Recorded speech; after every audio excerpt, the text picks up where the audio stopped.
Diddy has a history of bullying women into relationships with him and bullying men away from the women that he desires to possess. And I can speak about that very clearly because that's exactly what he did with Kim Porter, and I'll be sure. Real life.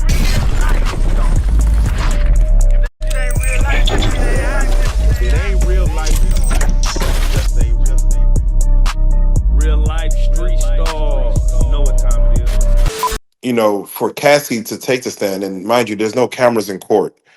For Cassie going up there pregnant, almost due, for the optics of that, uh, how do you feel? Just, you personally, the optics of hearing about freak offs, hearing about these things that happened, years ago, and seeing her there because her husband is there too, and I believe he stormed off as well because she has children and now she's pregnant. The optic of seeing her up there, being treated like a sex worker, yeah, being disrespected, all of the things, God bless Alex Fine. God bless Mr. Fine. Nobody has really thought about what this must be like for him. The second that him and Cassie pulled up in New York, they already had YouTubers like ex-bad boy cheerleaders who still bragging about being loyal to the Diddy, calling her a whore, telling people not to care about her baby. He said Mary Magdalene was a whore, and then compared her like, and y'all better not be affected by that baby bump. Whores have babies too. Who says that? wow. Talking about he knows where her family is from because he's from New London, Connecticut. And everyone wants to keep barreling down on Ryan Leslie. It's funny. I've talked about the whole Ryan Leslie connection. Ryan loved Cassie, bragged about her. Cassie just testified. She has tattoos on her body from Ryan Leslie. But nobody ever talks about how that relationship ended and how her relationship with Diddy began. Ryan was blowing up. And after him and Cassie separated,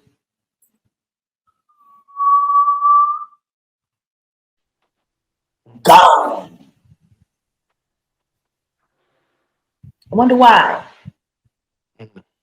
If Diddy has ran around and threatened every other man that was interested in Cassie while he was busy abusing her, neglecting her, confusing her, why wouldn't we think that he put the moves on Ryan Leslie? I thought it was interesting when he did Drink Champs, because he just recently, not that long ago, did a Drink Champ interview with Nori and them over on the Peer Pressure podcast. I was shocked to see that. I didn't understand the relevance. I didn't understand why he would do anything for a network that was affiliated with Diddy. I didn't get it. Didn't make any sense to me. Not at all. But what I do know is this. Diddy has a history of bullying women into relationships with him and bullying men away from the women that he desires to possess. And I can speak about that very clearly because that's exactly what he did with Kim Porter, and I'll be sure.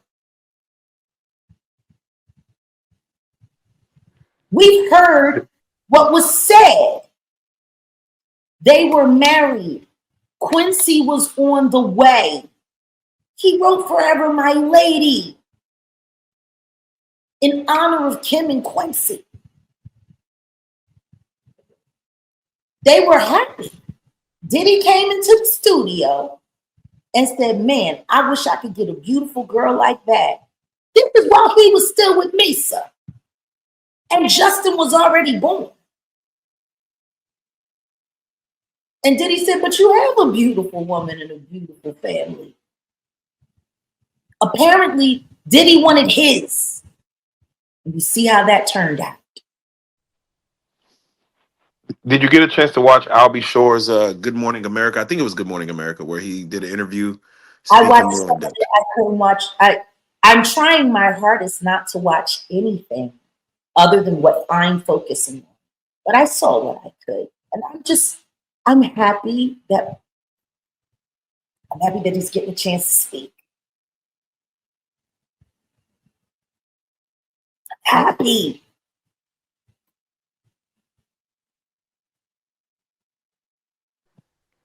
Definitely. And I'm happy that he's there so that he can give accurate accounts from Kim. Because the truth is, if Kim Porter was still alive, she would be the star witness right now.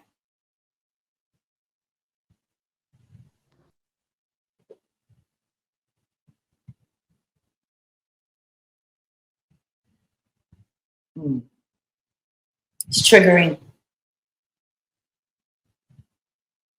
It When seems you, like, speaking of Cassie, it seems like Diddy does have a hold over her, that she can't really speak on it the way, like, I guess being in a room with him, because she hasn't been in a room with him for almost a decade now. And to be there, it seemed like it's hard for her to really say what happened. That effect, they call it Stockholm syndrome. They call it a couple different things, to where she might feel like maybe this is how love is.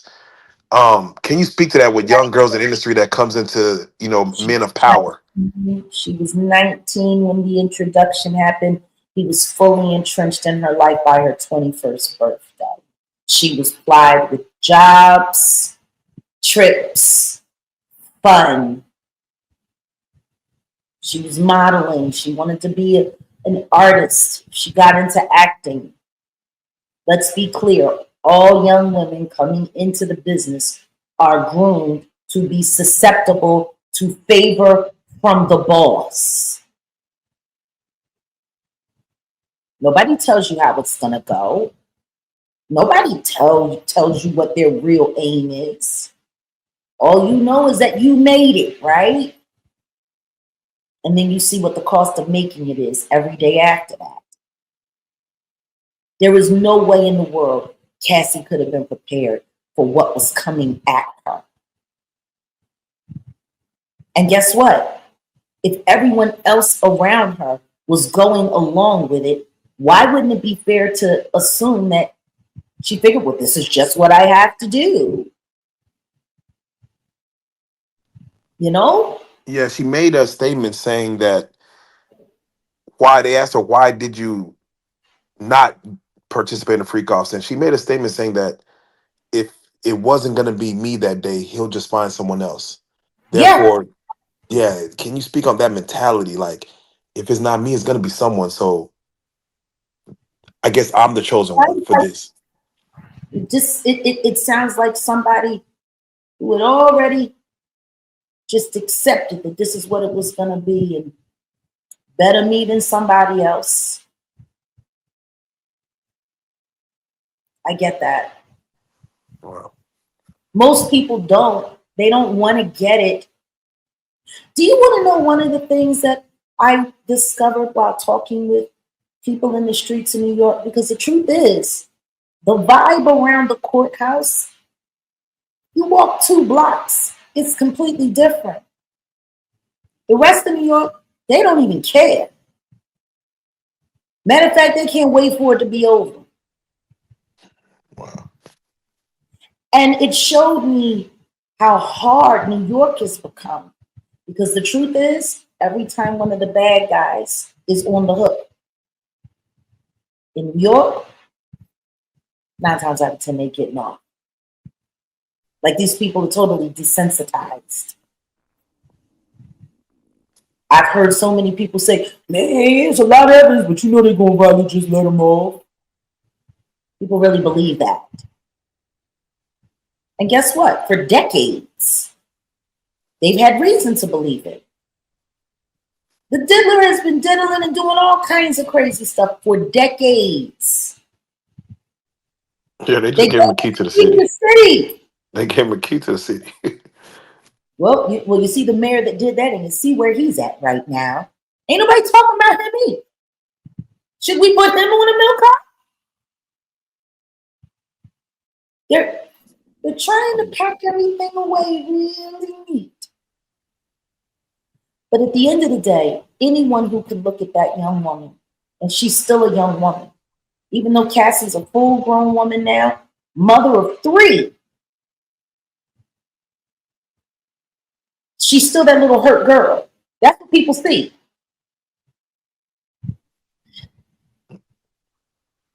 Can you Yeah, imagine what it must be like for her husband right now? okay. Because he rescued her. He rescued her from that animal who hired him to train their bodies. You know, it's wild. I was When you put it talking to like that. Diddy's massage therapist. She was with him for 18 years. She's worked on a lot of celebrities. Her and I will be having a conversation soon. Because she said, listening to my commentary, it gave her a better understanding of all of the pain that she was relieving these bodies from. She didn't understand where it come from. That's how quarantined and tight they had it. They would go and do the damage, and then they would come to her for healing and wellness until she got too close. She worked with Justin Bieber too. You remember when Justin Bieber first started spiraling out, and then he was with Selena Gomez, and he started looking better and being better? He was working with this same therapist. And the second she got too close, they cut her off. She worked with Mariah Carey. Like, there's a lot of pain that's going on, and it's very well hidden. She never knew, because they know how to behave, when to behave. They know who to talk to, who not to talk to. They let this one in, they let that one in. If you get too close and you're too good a person, all of a sudden they send you to somebody else, or they cut off your work.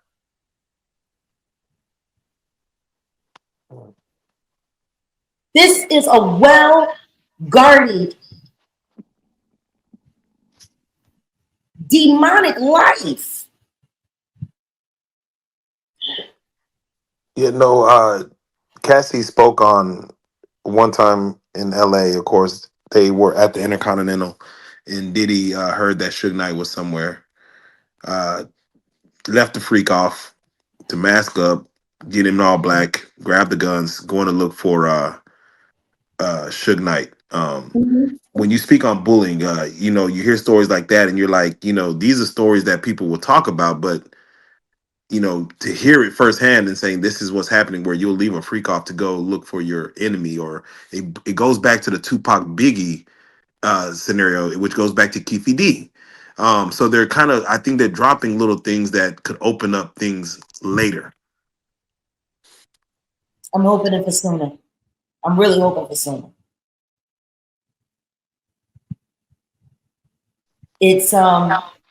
It's just wild to me. This all feels so surreal, because I'll never forget sitting here with you guys telling you all of these things that you're hearing about and how you testify.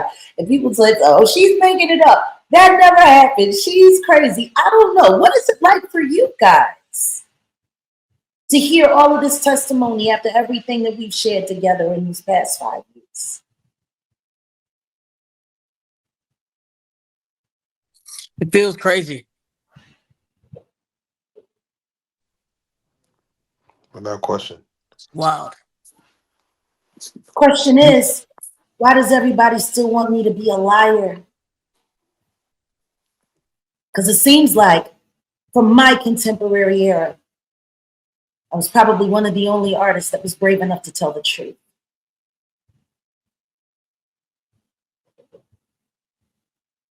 The abuse, the beatings, the pharmaceutical abuse, the financial abuse, the gaslighting, the surveillance, light and heavy. How did all of this happen without law enforcement knowing? Oh, that's right. They did know. Because there are people that have brought in sworn affidavits, prosecutors, lawyers, law enforcement, who said that they corrupted cases and put cases on people on behalf of the diddler.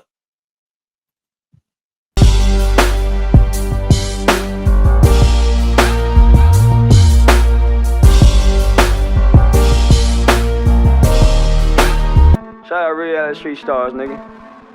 Move. Hey.